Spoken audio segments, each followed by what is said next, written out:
In prehajamo na 12. točko, predlog odloka o spremembah in dopolnitvah odloka o programu opremljanja stavbnih zemljišč in merilih za odmero komunalnega prispevka na območju občine Kamnik, skrajšani postopek. Predlog odloka je objavljen v gradivu številka 12, predlagatelj župan, poročevalka pa dr. Marija Tadeja Ježek. Izvolite. Na podlagi zakona o prostorskem načrtovanju je občina Kamnik v letu 2016 sprejela odlok o programu opremljanja stavbnih zemljišč in merilih za odmero komunalnega prispevka na območju občine Kamnik. S 1.6.2018 pa je začel veljati nov zakon o urejanju prostora, ki v 227. členu predvideva tudi spremembe glede občinske oprostitve plačila komunalnega prispevka. Spremembe in dopolnitve odloka se nanašajo na oprostitev plačila komunalnega prispevka za gradnjo posamezno vrstih stavb, ki so v javnem interesu in katerih je tudi investitor, lahko tudi občina. Predlog odloka se spreminja v tem, da se dodaja nova alineja, ki se glasi: komunalni prispevek se ne plača za gradnjo posameznih vrst stavb, ki so v javnem interesu in katerih investitor je občina in so namenjene za izobraževanje, znanstveno-raziskovalno delo, zdravstvo, muzeje, knjižnice, gasilske domove, opravljanje obredov in šport po predpisih in o uvedbi in uporabi enotne klasifikacije vseh objektov. Hvala lepa. Hvala. Odpiram razpravo. V prvi obravnavi delovna telesa, svetniške skupine, svetnice, svetniki. Besedo ima Igor Žavbi. Hvala lepa še enkrat za besedo. Eno stvar bi rad razčistil, ker verjamem, da je prav tudi gospa Ježkova mi je na odboru zatrdila, da temu je tako. Ampak jaz bi vseeno rad slišal mnenje pravnika, no, in tukaj bi prosil direktorico občinske uprave, ki je pravnica, da potrdi. Takole piše: komunalni prispevek se ne plača za gradnjo posameznih vrst stavb, ki so v javnem interesu in katerih investitor je občina in so namenjene in tako naprej. A morata biti oba dva pogoja izpolnjena, a je dovolj samo eden? Ker marsikdo si to prebere tako, da mora biti stavba v javnem interesu, pa še občina mora biti investitor. Ker če je to tako, pol gasilska društva, če bodo v lastni režiji gradila gasilske domove, niso upravičena komunalnega prispevka. Hvala. Besedo ima Aleksander Uršič.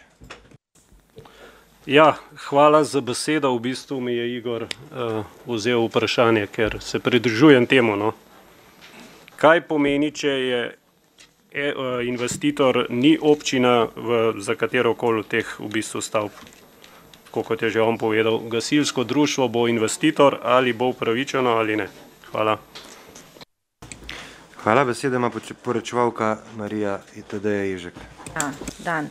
Kot sem že na odboru pojasnila, je to v bistvu sprememba odloka, smo jo pač povzeli kompletno iz 227. člena zakona o urejanju prostora. Na ministrstvu imamo pa tudi v bistvu smo zaprosili za pojasnilo, ki so nam povedali, da je to pač pripravljalec tega zakona mislil, da je to za oboje. Ali so gasilski domovi, zato je pa na koncu odstavka tudi še ena dikcija, ki pravi: in uporabi enotne klasifikacije vseh vrst objektov. Torej velja za vse navedene, ali je občina investitor ali pa za vse te navedene objekte. Je pa to v bistvu garancija, je pa to v bistvu prepis iz zakonodaje, zakona o urejanju prostora. Še kdo? Besedo ima Igor Žavbi.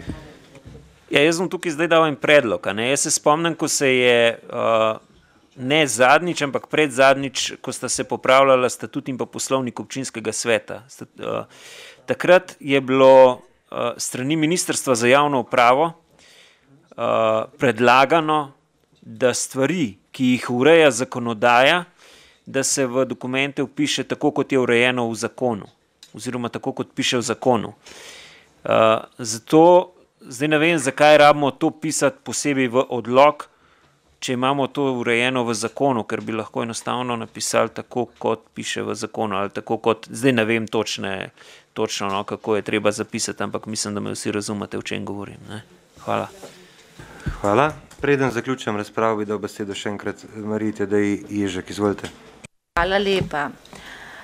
Lejte, zakonodaja se načelno zelo velikokrat spreminja, ne? In pol, če je tako, kot je v zakonu napisano, imamo še večje probleme, je pa res, kot sem na odboru tudi pojasnila, pač oddelek za urejanje prostora je pristojen za odmero komunalnih prispevkov, ne? To vlogo gasilskega doma smo dobili in tudi ga pač nekako opredeljujemo, na ministrstvu smo zaprosili in tudi ta sprememba odloka je na podlagi tega dopisa ministrstva, je pa res, kot sem vam pojasnila, da se v kratkem pripravlja še ena sprememba tega odloka, v bistvu, ki bo pa malce večjega obsega in lahko tudi pač bomo nekako upoštevali in premislili, če je tudi ta vaša ideja primerna. Ne?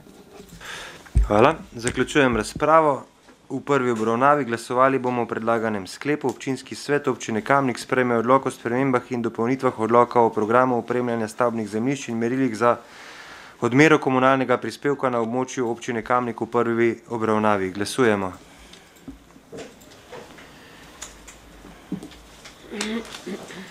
Glasovanje poteka.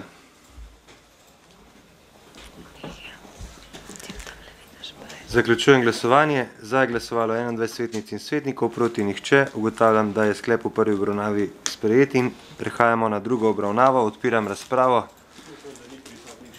Delovna telesa. Imate proceduralno? Proceduralno, ja. Mislim, da je treba prisotnost preveriti.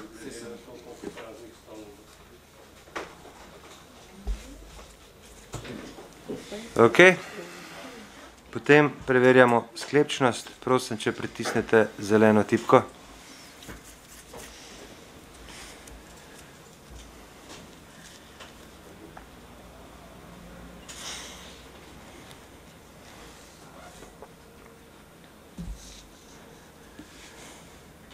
Prisotnih je 23 svetnic in svetnikov.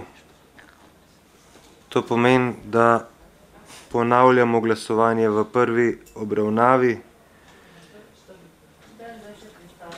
24 prisotnih za oziroma zeleno tipko je pa pritisnili 23 svetnic in svetnikov. Še enkrat poudarjam, da tisti, ki zapusti dvorano, naj vsak izklopi oziroma naj vzame ven tole kartico. Zdaj, če nas je 24 sklepčni smo, potem ponavljam glasovanje v prvi obravnavi in bomo še enkrat glasovali o sklepu, in sicer Občinski svet občine Kamnik sprejme odlok o spremembah in dopolnitvah odloka o programu opremljanja stavbnih zemljišč in merilih za odmero komunalnega prispevka na območju občine Kamnik v prvi obravnavi. Glasujemo.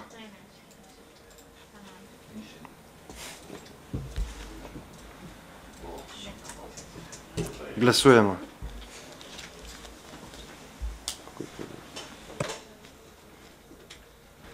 Glasovanje poteka. Zaključujem glasovanje.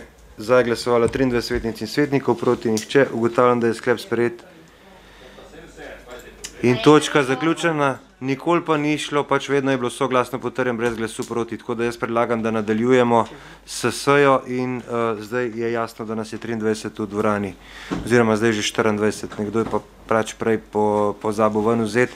Dejstvo pa je, da že kar nekaj časa so sklepi vsi potrjeni soglasno, brez glasu proti, in mislim, da ni potrebno, da glasujemo o čemerkoli še enkrat. Tako da prehajamo na drugo obravnavo. Odpiram razpravo, delovna telesa, svetniške skupine, svetnice, svetniki. Besedo ima Anton Tone Smolnikar. Hvala še enkrat za besedo, ampak gospa Marija Ježek, Tadeja.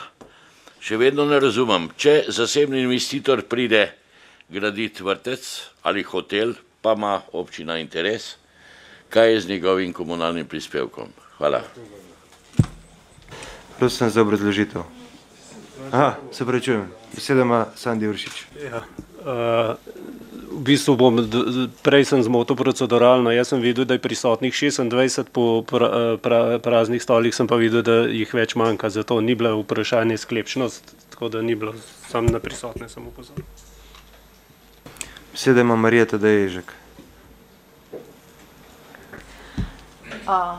Glejte, Občina lahko predpiše delno ali celotno oprostitev plačila komunalnega prispevka za obstoječo komunalno opremo za gradnjo neprofitnih stanovanj in za gradnjo posameznih vrst stavb, ki so v javnem interesu in katerih investitor je občina in so namenjene za izobraževanje, znanstveno-raziskovalno delo, zdravstvo, muzeje, knjižnice, gasilske domove. Torej, če nekdo pride graditi vrtec v občino Kamnik, šolo in je v javnem interesu in je stavba po klasifikaciji temu primerno za to, kar so javna infrastruktura, je oproščen. Hvala. Še kdo? Prosim. Ne. Zaključujem razpravo. Glasovali bomo o predlaganem sklepu. Občinski svet občine Kamnik sprejme odlok o spremembah in dopolnitvah odloka o programu upremljanja stavbnih zemljišč in merilih za odmero komunalnega prispevka na območju občine Kamnik. Glasujemo. Glasovanje poteka.